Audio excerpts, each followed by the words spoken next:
Greetings! Today we're back with some more modding information for 7 Days to Die. We will be creating some custom armor items, modifying them and making recipes for them so you can craft them in-game. Special thanks to Jerva for all of his great information, and he was thoughtful enough to post most of this on Reddit explaining to another survivor. So I'll be putting a link to the Reddit thread in the description below. Go have a look and give him some good feedback. But let's dive into it. The files you need to access are in the data config folder. And to get there, you right click on your game in Steam, go to Properties, Local Files, and then browse Local Files. If you are having issues, check my previous Modded Beast video where I show how to get to the right location. Remember, as always, take a backup of files you edit. In this case, items.xml and recipes.xml. This helps when something goes wrong, as otherwise you end up having to verify game files through Steam, which replaces any of the changed files and any other changed files that you've made. And that can be more than the two we're touching now. So it's just easier to take a copy of them first. So let me switch over to the files here. The first one we're going to be editing is the items.xml. And we're going to go down to the bottom. And that just helps to keep things tidy to put it in one place. So I'm going to put it under here, under the vetted items. For the first thing, we're going to be grabbing the military gloves and use those as a base. So let's do a military gloves search here. And that's item number 390. So let me just do a copy here. And then I'll be going down to the bottom and just pasting it in. So the first thing we're going to do is we're going to change the item ID. All items in the game have to have a unique ID to set it apart from everything else. That's how the game keeps track of it. So the previous one is 1504, so we're going to make this 1505. Make sure to always do this. You cause problems for yourself if you have the same ID that has been duplicated. So if you're making changes to anything, copy over everything and then change the ID so you at least have that part done. Secondly, we're going to change the name. Secondly, we're going to change the name to Vedite Military Gloves. So let's type that in, Vedite Military Gloves. Again, just to set it apart in name as well. You can change that to whatever you want to have, but since this is going to be a faction-specific armor, in this case, I'm changing it to Vedite Military Armor, and it can be whatever you want. Next, we're going to be adding two new properties. One is the custom icon, and the second one is the custom icon tint. And let me paste it in here and just indent it. So the first one is what icon is the game going to be using for this item that we're creating. If you don't put anything, it'll just be empty. So in this case, we're just going to take the same icon as the military gloves because they're going to be the same. We're, however, going to be applying a custom icon tint, and this is a coloring that will be applied on the icon. So I've changed it to this one. With these two changes, the icon will be the same as the military gloves, but it will have a different color in the game.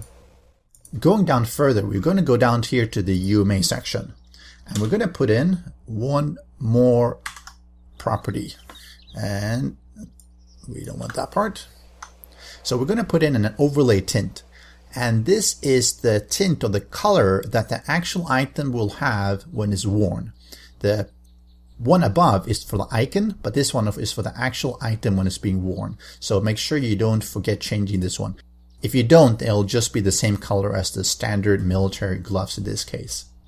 And that's it for my changes. However, you could modify more things on this item. For instance, you could change the insulation value, and that's the one up here. You could give it a positive number for increasing the temperature or negative to decrease it. So if you wanted an insulated winter gear, for instance, give it +5. Or if you want some desert armor, give it -5 and you'll cool down as you wear it. Again, keep it within reason because if you're going to have gloves, you're going to have boots, you're going to have the vest, etc. If you all give all of them, an extra 20 temperature, you can imagine you're going to be really hot when you wear it. So take that into consideration. You can also be adding a waterproofing to it.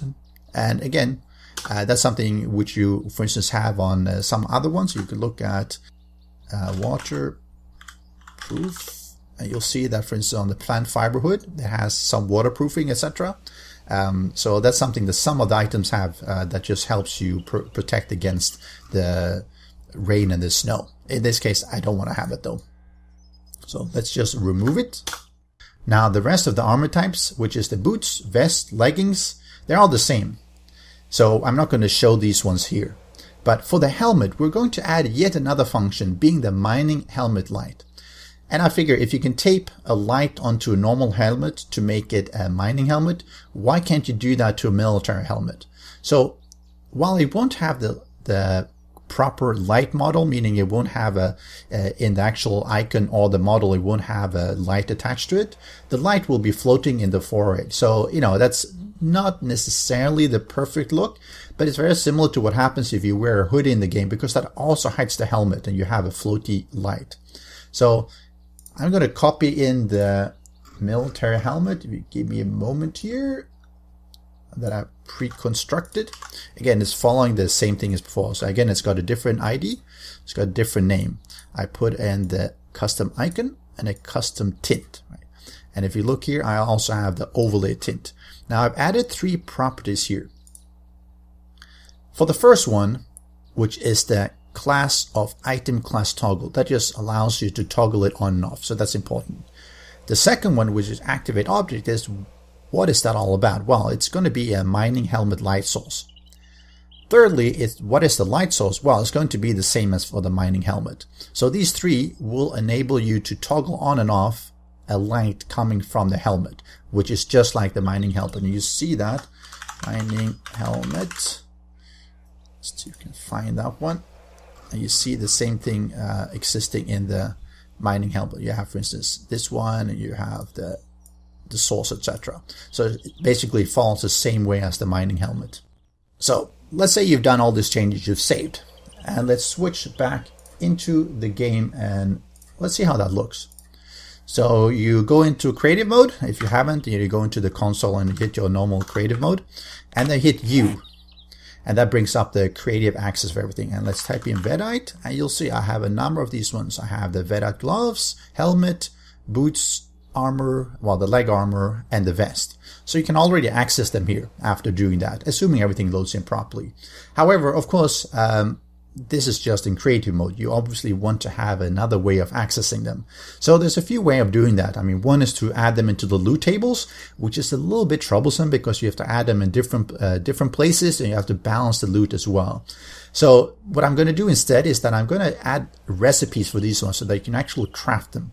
That's a little bit more convenient for players as well, so you don't have to expect, especially if you have a faction type of armor, that you don't expect them to find them outside, but something that they can craft. So let's focus on making the recipes here. So we're going to go back into the XML file, and this is the recipes.xml. And we're going to scroll down to the bottom again, like the previous one, just to keep it tidy, and we're going to put it in here. So I pasted in what I've made for a recipe for the military gloves, and it's very similar. I mean, if you look at the rest of them, it's following the very, very straightforward fashion of making recipe. You have to have a unique name. So in this case, Vedite military gloves, which references the actual item that is created. The count attribute is how many you get. So in this case, you want to have 1 when you craft it. If you put in 5, you're going to end up having 5 gloves for every time you craft it. Craft area is where you can craft it. Workbench is obviously means you have to craft it in the workbench. You can do it in the forge or chemistry station, or if you have nothing, it means that the player can just craft it in their inventory access. Next, we come to the ingredients. And in this case, I'm going to put 3. Now, a small note is that you can put a much longer list of ingredients. However, the game will only show the top 5 one in the item info. So if you have, say, 7 of them, they can only see the top 5, and the bottom 2 will be hidden because the UI just doesn't have space for it. So in this case, I'm going to make it out of military fiber, and I'm going to require 15. I'm also going to require some leather and 3, and some paint, because obviously it has a different paint coloring to the normal one. So if you just want to add on a few, let's say you want to have duct tape, you want to have maybe some iron or steel, etc. So as you go beyond the 5 ingredients, well, the 5 types, the players in the game will not be able to find that out easily. And that can be a bit troublesome. It means that if you add something, they won't be able to know what it is, so they can't craft them. Now, you might want to do that though if you have some very special items. You might have, let's say, 7 or 8 different ingredient types, and then you require the players to find out what the ingredients are, maybe written it down on a signboard somewhere or something similar, and having it in kind of a quest. But in this case, we're just going to keep it simple. But that's all there is for the recipes. And you do the same for the remaining items, for the leggings and the vest, etc. And I'm just going to copy everything in because I've pre-created those ones as well. So once you've done that, you save the recipes file and you go back into the game. Now, so let's go out of the U one. So back in the game, you go to the workbench to check the recipes. So because I conveniently named everything Vedite, it's pretty easy to locate them. So I have the military boots, gloves, helmet, leg armor, and the vest. So let's just queue them up to craft them. If you look at, for instance, the helmet, it has an extra flashlight, electrical parts, and duct tape, just because I want to put the light on it. Of course, you could skip that as well, but again, it makes it a little bit more logical. So let's queue those up, and let's speed up the video a little bit so we don't have to sit here and wait. As you can see, the icon is in nicely tinted green. So let me pick them all up and go into the character sheet so I can put them on. So let me just wear them all, and you'll see that the character will change. And let me take that one off so you can see it better. And you'll notice that well, let me put this one on as well, and the gloves too. I guess I have 2 gloves here. I made 2 gloves and no boots. So let's quickly cheat in here and be back. Let's pretend that didn't happen. So I put in everything on, and you see the icon is green and the actual color of the clothing item is also green.